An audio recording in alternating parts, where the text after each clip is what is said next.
What's going on, guys? I'm back with another video. Today I am going to go over why I think it is a great idea for you to start a physical media library. Now, this is going to be completely my opinion, so you have to let me know down below what you guys think, if you agree or disagree. Anything that I go over in this video, if you have a comment or a question, or if you're against anything that I say or you're with anything that I say, throw it in the comments so we can chat about it.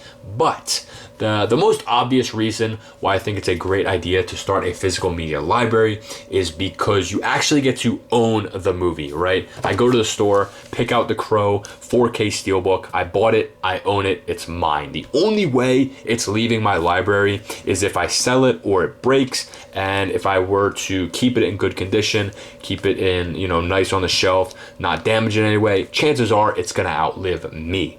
So I don't have to worry about a streaming platform removing it from my library. It's there forever, or until, again, it breaks or I sell it or I die and I have no way to watch it anymore. But yeah, you don't have that worry with physical media. And speaking of the Crow and its 4K version, when you buy physical media, you have the opportunity to buy enhanced options of the movie, right? You get the chance to watch it in 4K. You're not watching anything in complete 4K on streaming when it comes to quality and sound. There's just no way. You don't have the opportunity because you're streaming the film. You don't have all the data like it is on the disc, right? You're streaming it to your house. That's why if the internet was out, you can't watch anything, right? So unless you download the film, but if you download the film, you're not downloading the complete film, you're downloading a smaller version of that film, which doesn't hold everything that the 4K disc does, right?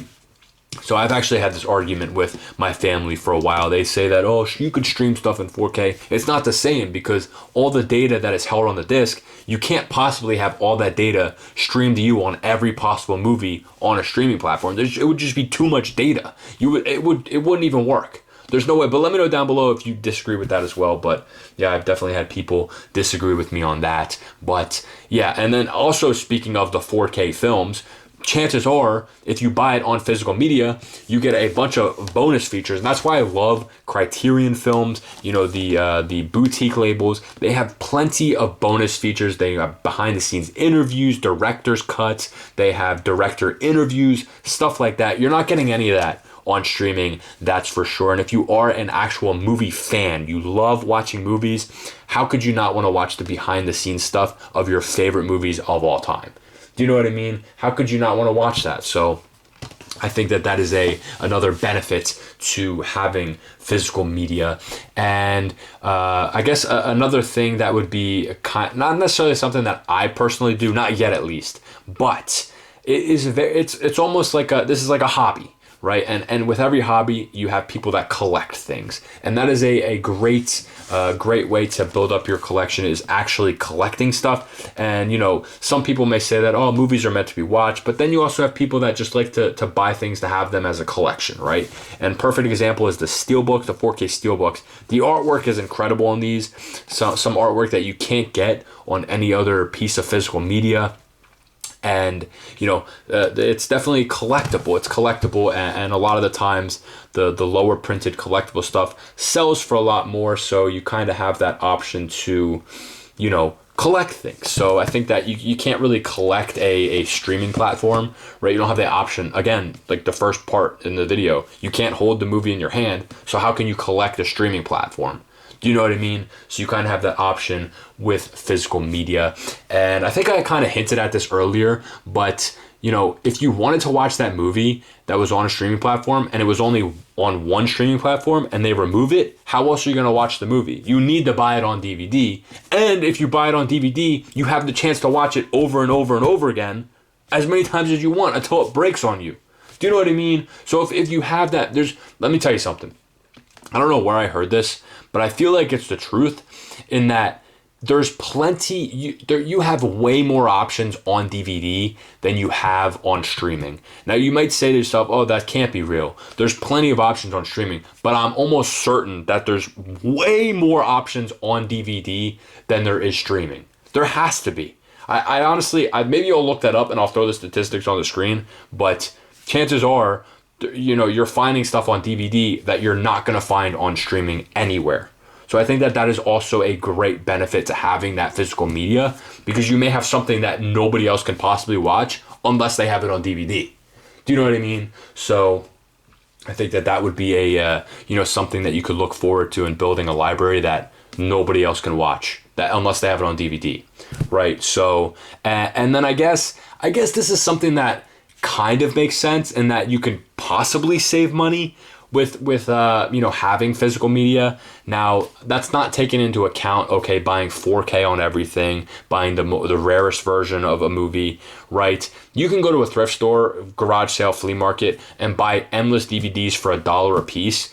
And if you were to do that, chances are you're probably going to save money, because if you don't have any streaming platforms and you're just buying DVDs for $1, if we're being honest, right now, I've kind of been going over this in my head. How many movies are you actually watching in a week? On average, it's probably between 2 and 4, right? People don't, or unless you're a big TV person. But again, you can buy complete series on DVD. For example, wait, let me see if I can reach it over here. I have the complete series of Heroes. I think I paid 20 or 25 bucks for this on eBay. This is probably one of my very few eBay purchases ever. And you have the complete DVD set here. I don't have to worry about any streaming platform having this. I have it on DVD. I can watch it over and over and over again. You get the bonus features, something that I went over in this video as well, something that you don't get on streaming. And I think that, if you were to buy that DVD set for $20, like I mentioned, it might take you a couple months to watch, because if you have a pretty big work schedule or you just have a lot of commitments over the next month, you don't have to worry about that $20 a month payment coming through, trying to, having you struggle to get through the series. If you just buy it for 20 bucks on eBay, you don't have to worry about it. You just spent that 20 and you could take forever to watch the film, and you don't have that reoccurring payment for the streaming platform. Do you know what I mean? If that makes sense, let me know down below. So I guess when you look at it like that, it could save money. But if you are someone who likes to collect stuff, have everything in 4K, it's going to be a lot more pricier, especially if you're buying Criterions. If even during the Criterion sales at Barnes & Noble, you're spending 25 bucks for one 4K. And then again, you kind of have to figure out, okay, how many movies am I watching a year? Am I going to watch a movie multiple times in a year? So if you spend the 25 on the 4K and you watch it multiple times a year, you kind of save money that way too. You know what I mean? So there's plenty of different ways you can look at it, but it could definitely have a chance to save money. And I think my favorite thing about physical media is that I'm building a library that's built around what I like.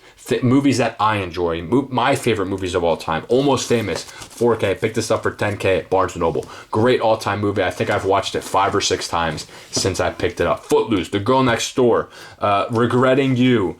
Picked this up at Barnes & Noble for 50% off during the sale, 16, 17 bucks. I've watched that twice, maybe 3 times so far. You know what I mean? So I think that it's important to have a library that's built around what you like. Do you know what I mean? I kind of always imagined having some friends that also have physical media. If we did a movie night one week at, say the movie night was at my house, or we went to each other's house, we switched up each week. It's so cool. It would be so cool getting to see everybody's different library, because we'd all have different tastes and we'd all have different, options to pick from at each house. You know what I mean? That's the whole point of physical media, is to again, build it around what you like, what you enjoy, movies that you think are the best of all time. It's not supposed to be the same as everybody else, because let's be real here, if everybody had Netflix and we were doing that one night a week, we'd have to pick from the same options over and over again. There is choice, but there's no purpose behind it, if that makes sense. So I don't know. Those are some reasons as to why I think you should start a physical media library. But let me know down below. Do you agree with anything? Do you disagree with any of those points? I would love to chat about it down below, like I mentioned at the beginning of the video. But that is why I think you should start a physical media library. Thank you guys for watching. Stay tuned till next one, and make sure to keep yourselves worthy.